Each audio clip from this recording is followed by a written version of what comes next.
A very good morning. You're watching News9 with me, Deepak Bopana. And first up, it was a heart-wrenching scene in Sulikere village earlier in the day as little Timanna's body was extricated using the suction method from the borewell by the district authorities. Now, following the extrication of the body, a post-mortem was conducted on the spot. The body was then handed over to the devastated parents.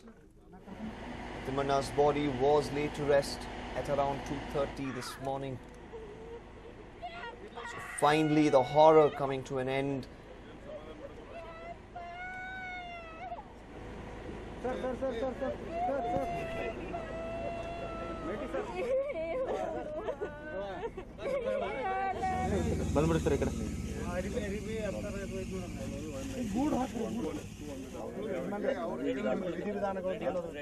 You see little Timanna being laid to rest there.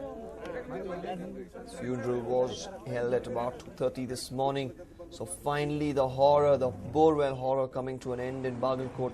The suction method finally coming to the aid and finally being able to extricate Timanna's body from the borewell. Well, for more on this, I'm joined in by my colleague Arun. Well, Arun, could you take us through how did they manage finally to take Timanna out of this borewell?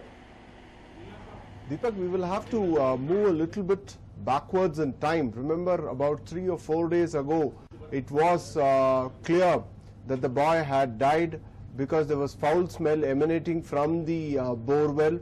And that's the reason why on Saturday there was a meeting of all the concerned people, including the parents, the district commissioner, officials, MLAs, MPs, where it was decided that now on the rescue effort or rescue mission, if one could use that phrase, would formally come to a close. The idea was to actually ensure that the mortal remains of 6-year-old Timanna, who had slipped and fallen into that borewell, disused borewell about a week ago, would now be fished out for the final rites to be completed.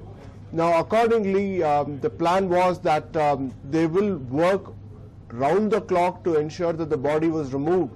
That's the reason why yesterday afternoon or so, around 1 o'clock, the district in charge minister S.R. Patil did tell the media that the process was on and that an air compressor and air suction equipment would be used to remove the body, because remember, this was on the explicit orders or suggestion provided by the Advocate General, because this was a case where the person had died in unnatural circumstances, and therefore it was mandatory according to law that a post-mortem be conducted. So accordingly the work began. It was expected that the process of fishing out the body from the disused borewell would be completed by about 6 or 7 in the evening, but that was not the case to be. It went on till late in the night, and by about well past midnight or in the wee hours of the morning, that is around 1:15, the body was removed. As you see, the body was kept in a plastic casing. People are there wearing masks, so clearly indicating there was a lot of foul smell emanating from a body which was actually putrefying or rotting.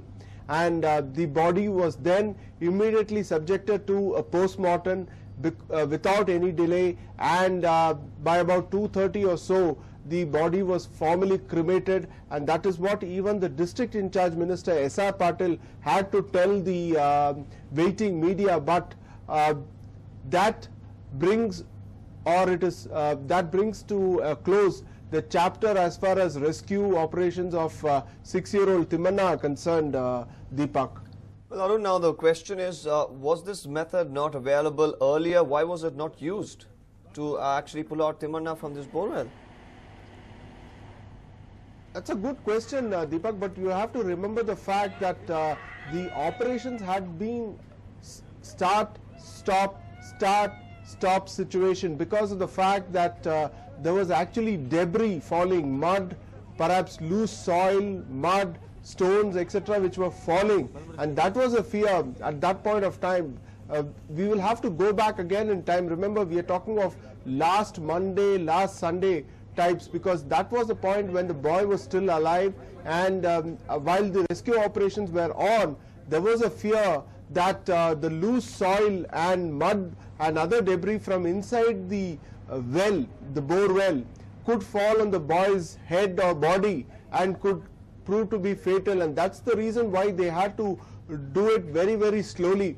But once the foul smell started emanating and there was a formal green signal given by the district forensic experts and the district hospital people saying that formally the boy is dead, then the process was to only fish out the body, and that couldn't be done by any method, and that's why they used the air suction method and ensured that the boy's mortal remains were fished out. But clearly, remember, this could not have been done at a time when the boy was alive.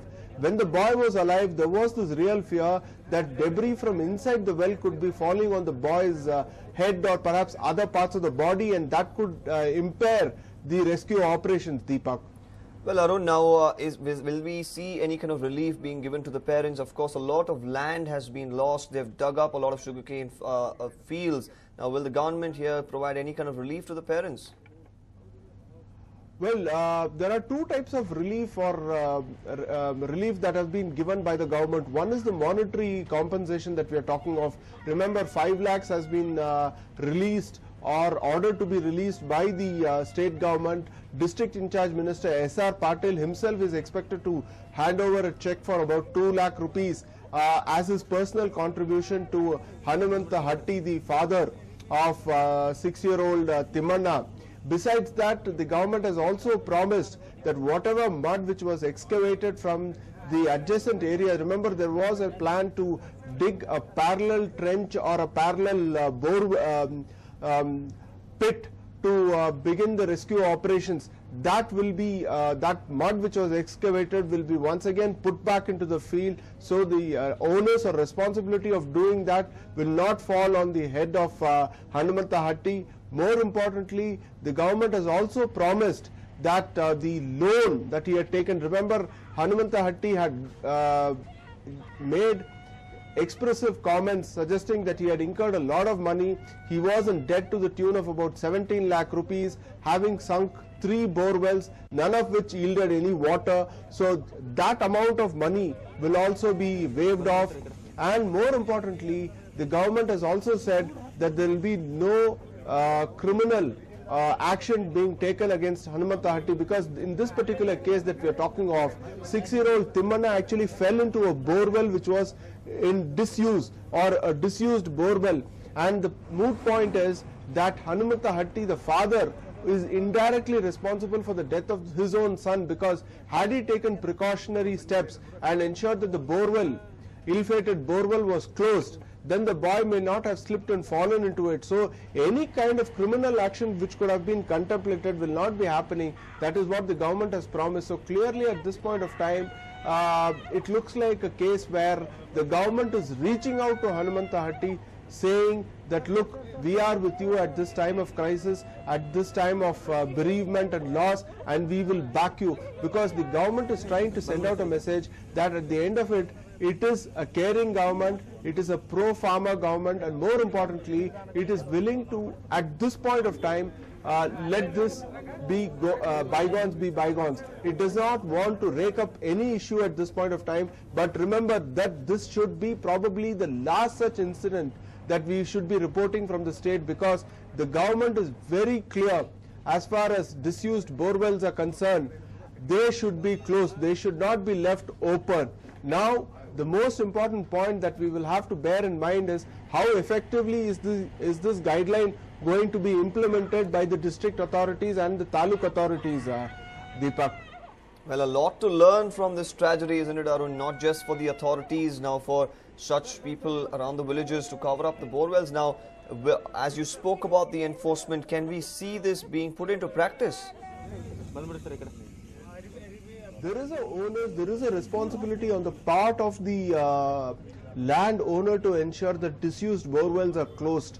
Not only that, if any disused borewell is not closed, now the government has also decided that they will take suitable action against even the person who excavated that land and dug out that particular borewell. So clearly the government is going to go behind both the landowner and the person who did the excavation or digging. So clearly this should be the last such incident. Unfortunately, we've had a few such incidences in the past, but this should be a grim reminder that these kind of excuses should not be allowed. Any disused borewell should be closed. In fact, as we speak, remember, the BBMP has also issued guidelines. BBMP is a city organization. It is the one which takes care of civic matters in the city of Bengaluru. And in Bangalore also we do come across situations where people have dug huge, deep sumps, where you are coming across instances of small children slipping and falling into it and dying prematurely. So clearly the BBMP is doing its best. The government has now mandated that all the district authorities should take very severe note of this particular growing menace and ensure that this is stopped herewith. But more importantly, one expects that other municipal corporations across the state will also follow the guidelines being issued by the BBMP to ensure that any sump or well or any such underground structure which is used for storage of water is left closed. It is not left unattended or even left open, because it could prove to be extremely fatal.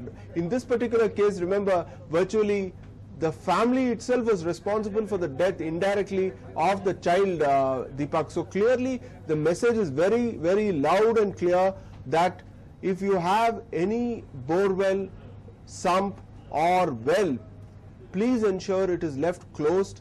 If it is a disused borewell or a disused well, then ensure that it is properly closed and all kind of fatalities are prevented pronto, Deepak.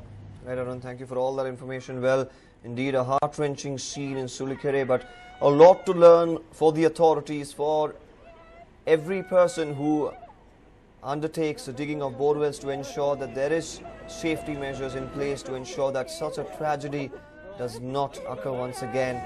The visuals that you see on your screen are exclusive visuals of the last rites being performed on the little boy, 6-year-old boy who battled for life in the borewell.